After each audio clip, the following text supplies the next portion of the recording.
morning, students. Welcome to your English video lecture.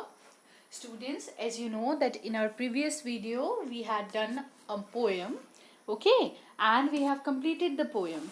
So today we are going to continue the chapter. Next chapter we are going to start a new chapter from your book, A Pact with the Sun. Okay, so this is the supplementary reader, and from that supplementary reader we are taking up chapter number 3 by the name The Shepherd's Treasure. Okay, and today we are going to start this chapter, and we, as we do in our videos, we will read read the chapter, and as well as I will explain you the meaning of the chapter. Okay, students, so now let's start. First of all, let's get into the introduction of the chapter, that what we are going to read. Okay, so this story, The Shepherd's Treasure, throws a light upon the importance of human values. Okay, what type of values? Honesty, wisdom, humanity. Okay, so this particular chapter is going to throw light on the important aspect of human values. Okay, like honesty of a person, wisdom, humanities. Okay, and how by following such high values and principle the shepherd, he becomes a governor. This is the whole story is about. Okay, so now let's start the chapter. Okay, student, now I am going to read the chapter to you. In a village in Iran there once lived a shepherd. He was very poor. He did not have even a small cottage of his own. He had never been to school or learnt to read and write, for there were very few schools in those days. Okay, so here is to us is given the the basic introduction of the main character, that he used to live in Iran. And first of all, let's understand the meaning of the word shepherd. So students, shepherd is a person who takes care of sheep. Okay, जिसे हिंदी में we call चरवाहा. Okay, so the shepherd used to live in a very poor state. Okay, and he used to live in Iran, and he was so poor that he didn't have his own cottage means his own home. Okay, the poor shepherd lived in Iran, and he was so poor that he didn't even have a small house for his own. Okay, because of less number of school at that those time, he cannot attend the school, and he was uneducated, and he cannot read and write. Okay, so this is the main introduction of the main character of the story, which is the shepherd. Okay, now let's continue the reading. Though poor and uneducated, the shepherd was very wise. He understood people's sorrow and trouble, and helped them face their problem with courage and common sense. Many people come to him for advice. Some Soon he became famous for his wisdom and friendly nature. The king of the country heard about him and thought of meeting him. So what happened, uh, as the shepherd was not educated, he was illiterate, but he was wise. Okay, he was wise enough, he was very kind hearted. He was he could understand the sorrow of other people. He could understand the problems of other people, and he was very very kind hearted person, and as well as intelligent. Even though he didn't receive the education from the schools, but he was very, you can say that he has a common sense, and because of his common sense he was able to solve the problem of people. Okay, so what used to happen, that people from different areas background, they used to come to seek advice from the shepherd. Okay, so you see that in spite of his poverty and illiteracy, this shepherd was very wise. Okay, he was able to understand people pain and often help them. Okay, he used to help them people he used to help the people to solve their issues with courage and wisdom. Okay, and people used to visit him to find suggestion. Okay, they used to come to his house, come to the place where where the shepherd used to live, and they used to come there and ask for the solution of their problems. And because of this ability, he very fast he became famous. And as his popularity grows, so that it also reaches to the king as well. Okay, and he thought of meeting him. Who thought of meeting him? The king thought of meeting the shepherd. Okay, as he learned that there is a shepherd in my country, in my place, that who is becoming very famous for his generosity. Okay, so king got to know about the shepherd from the news, from the popularity that the shepherd was very popular in the area. Okay, now let's continue the reading. Okay. Disguised as a shepherd and riding on a mule, one day the king came to the cave where the wise shepherd lived. As soon as the shepherd saw the traveler coming towards the cave, he rose to welcome him. He took the tired traveler inside the cave, gave him water to drink, and a share of his own meal. The king rested for the night in the cave and was generally impressed by the shepherd's hospitality and wise conversation. So, what happened, as the king got to know about the shepherd, he decided that he will go and meet the shepherd. So, what he did, for meeting shepherd, he disguised himself as a shepherd. First of all, meaning of the word disguise means to have an appearance, to hide your appearance. You put makeup, or you want to hide your appearance. Disguise means behrupia. Okay, so he, not behrupia, but you can say someone who is trying to hide his actual identity. Okay, so the king wanted to hide his actual identity, so he disguised himself as a shepherd. Disguised means an appearance that hides the actual form. Okay, so the king wanted to disguise himself, to hide his actual appearance, so he disguised himself as a shepherd. And the word mule is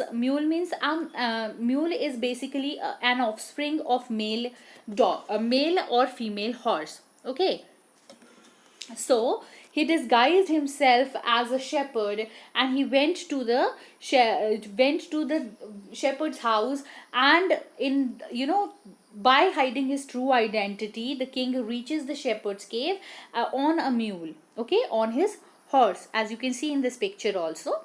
The moment the shepherd notices that someone is coming towards his cave, he got up and greeted him. Okay, he went outside, he saw that someone is coming towards his cave. He went out and he welcomed that person. Okay, and that person was actually king, who was disguising himself as a shepherd. Okay, so he brought the traveler inside his house, inside his cave, his small cave, and he gave him the water and food. And even though the food that he offered to the he offered to the king was very less. Okay, here the word meager means less. Okay, the quantity of the meal was very little, but the shepherd was very wise, very kind, so he offered the traveler his meal, even though he was not even able to eat his meal, that was so little. Okay, the quantity of his meal was so little, but he offered the king, the shepherd, who actually the king who was disguising himself as a shepherd, the whole food. Okay, he offered him food, and then he offered him to rest there, and the king took rest and stayed with the shepherd for the whole night.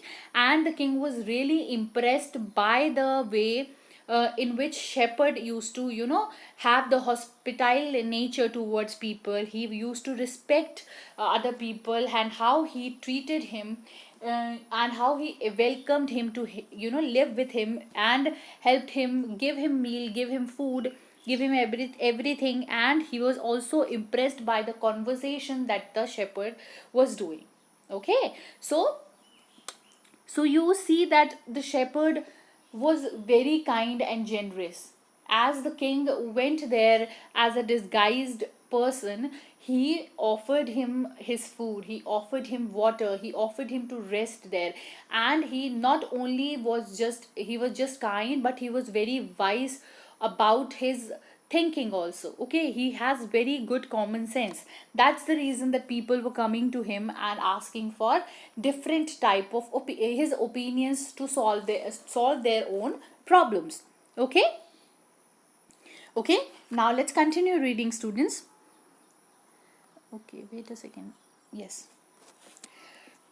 Though still tired, though still tired, the king decided to depart the next morning. He said, "Many thanks to your kindness to a poor traveler. I have a long way to go. Permit me to leave." Looking straight into the eyes of his guest, the shepherd replied, "Thank you, your majesty, for paying me the compliment of a visit." Okay, so here you see that the shepherd recognized the king. Okay, so first what happened, though the king was very tired, he was very tired from the traveling, he decided that he will leave the place. And he was still feeling tired, yet he decided that he wants to leave the place. And the very next morning he decided that I am going to leave this place next morning.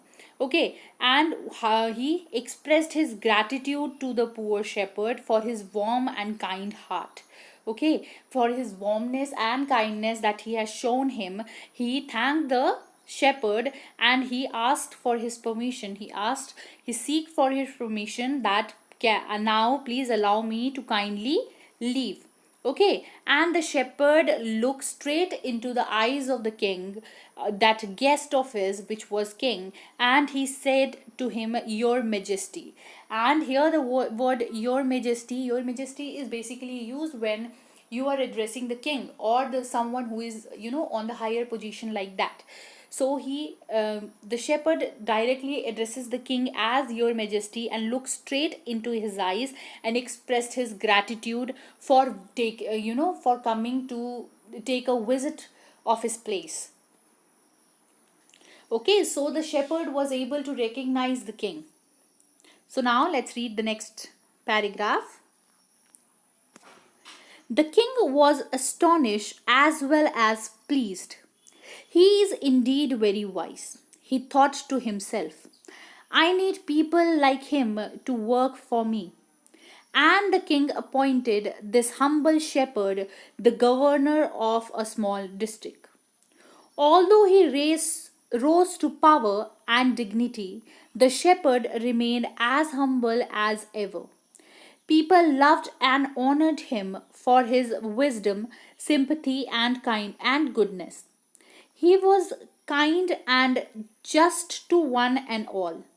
His fame as a fair and wise governor soon spread throughout the country. So, what happened? The king was very astonished. What is the meaning of astonished? He wondered that, and he was pleased, means happy. He was happy and wondering that this shepherd is really a wise man. Okay, he is wise, he is humble, and he is very respectful towards each other. And he decided that I want someone like him to work for me so that my country could grow better. Okay, and he appointed him as the governor of the small district. Okay, he appointed him as the governor of a small district. And although he rose to fame very quickly. The people all over the country, all over the district, they used to like him. They were, they liked him, were the need of the king. Okay, and in spite of all the power and the dignity, the shepherd remained humble and modest. Okay, he remained humble, he remained modest. He used to think about people, and he used to solve the problem of people. He used to try to look for options, better solutions for everyone, and people liked him and were fully of appreciation for him. They all had full of appreciation for him, and they were very respectful towards the shepherd. They were very happy from the behavior of the shepherd, and his behavior was just to everyone means it was just as it should be. It was humble, it was caring. He was a person who was, really, he was very modest, he was very kind to everyone, and he used to think about other people.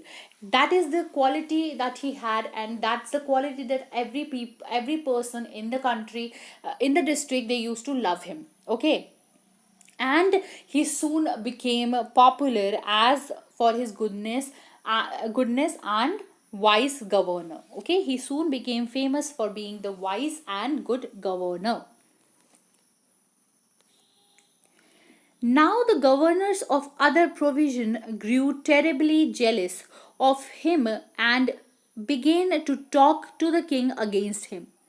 They said he is very dishonest and keeps for himself part of the money that he collects as tax from people.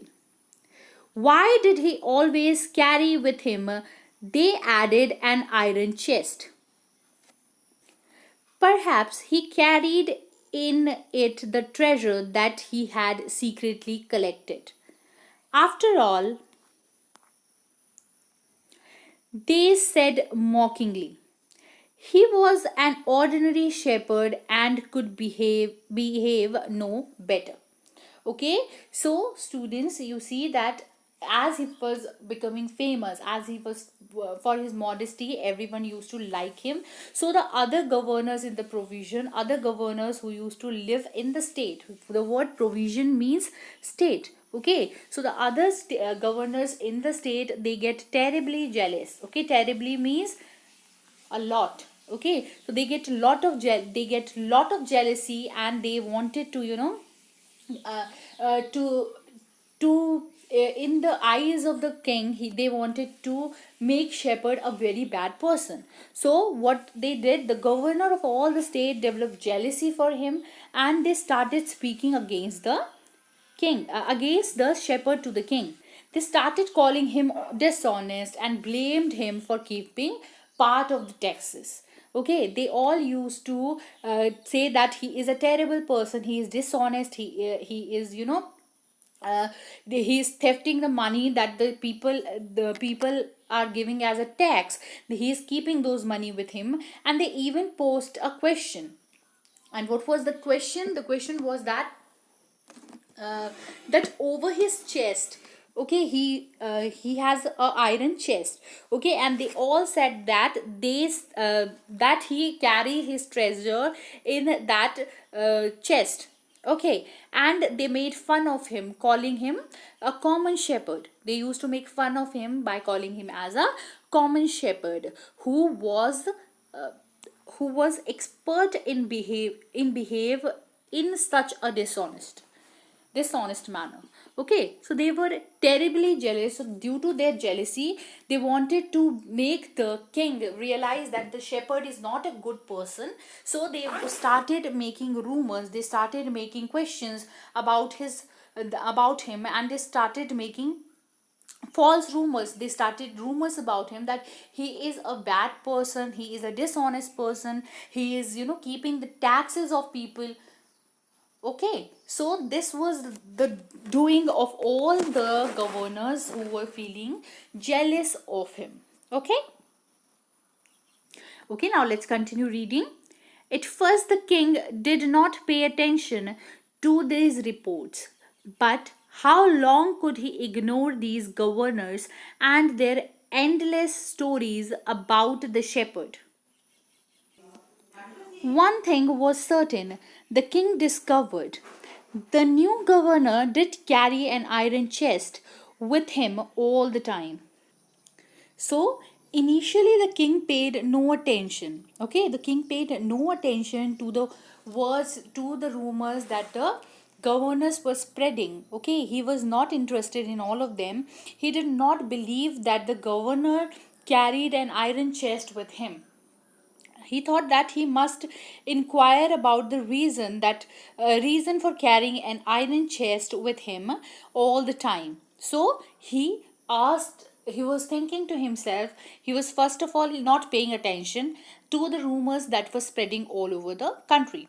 Okay, he ignored all the rumors, he was not believing in them, but he knew that his new governor was carrying a chest with him. So he also wanted to see that what is inside the chest. Let's continue. So one day the new governor was summoned to the palace.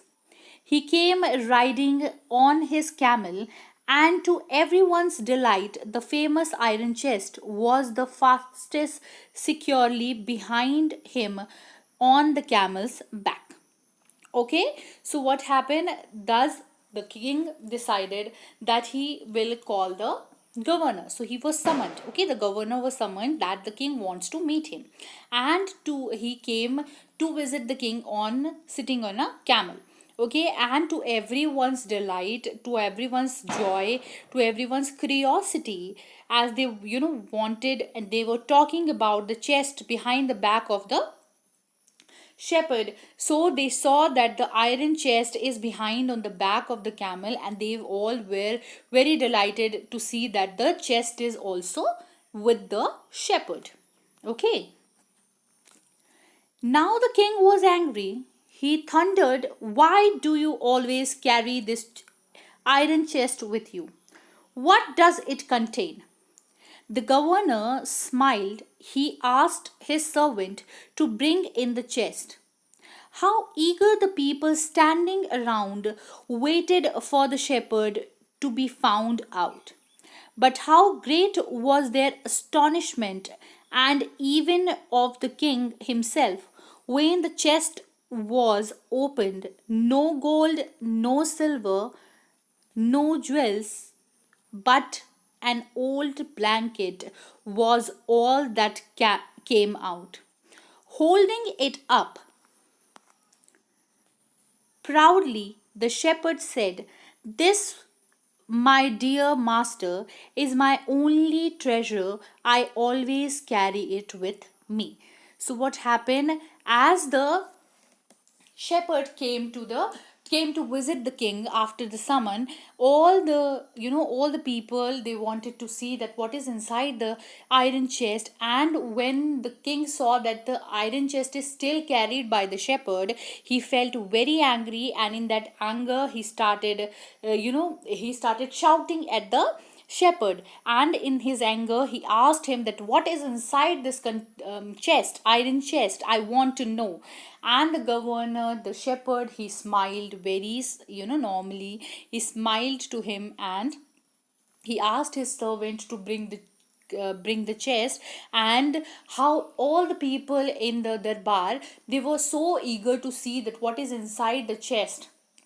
Okay, because everyone thought that there may be gold, may be silver, something very valuable will come out when he will open the chest. But to everyone's surprise, what happened? When all of them open, in front of all of them, the iron chest was open. They saw that in the iron chest there was only a very old blanket. And the shepherd, in proud, he hold the blanket up, and he said to his master, he said to the king, that this is the only treasure that I have, and I always carry it with me. But why do you carry such an ordinary blanket with you? Who said this? The king said that. Surely you are the governor of a district. The king asked. To which the shepherd replied with quiet dignity, "This blanket is my oldest friend. It will still protect me if at any time your majesty should wish to take away my new clocks." So what happened? that the king asked the governor that why you carry this blanket, old blanket, with you. You are the governor of the country, you are the governor of the district. Okay, so he asked him, and to which the shepherd replied in very dignified and respectful manner that that the blanket was his oldest friend. Okay, his blanket is the friend who who used to help him, who used to protect him. So he told everyone and also to the king that the blanket was my oldest friend, and it in times of need it will protect me. The blanket would protect me in times of need. If the king wished, he could take his new clothes, but the blanket was very dear to the shepherd. So the shepherd told them that they could take away whatever they want. They could take away the new clothes that he have, the new things that he have, but the blanket is very dear to the shepherd. Okay, now let's read the next paragraph. How pleased the king was, and how embarrassed the jealous governor became to hear the wise man's reply. Now they knew that the shepherd was indeed the humblest and the wisest man in the land. The king made him the governor of as much bigger district that very day. So the king was very happy. He was very pleased by the answer given by the governor. That the answer that the governor gave, the shepherd gave. He was very happy to listen to them, to the answer. And all the governor that were present there, they were ashamed of themselves that they have, pointed out at someone who was very wise. Now it was all clear to everyone that the shepherd was the humblest and the wisest man there, and the king was feeling proud that he has chosen him as the governor of his district. So the king was very happy, and to the very same day he appointed him as the governor of the biggest district of his country. Okay, so, students, this was the chapter, and I hope that you enjoyed the chapter and you understood the chapter. I've explained you the chapter with the reading section. So, in our next video, we will discuss the question answers, summary, and the moral of the chapter. Okay, thank you, everyone.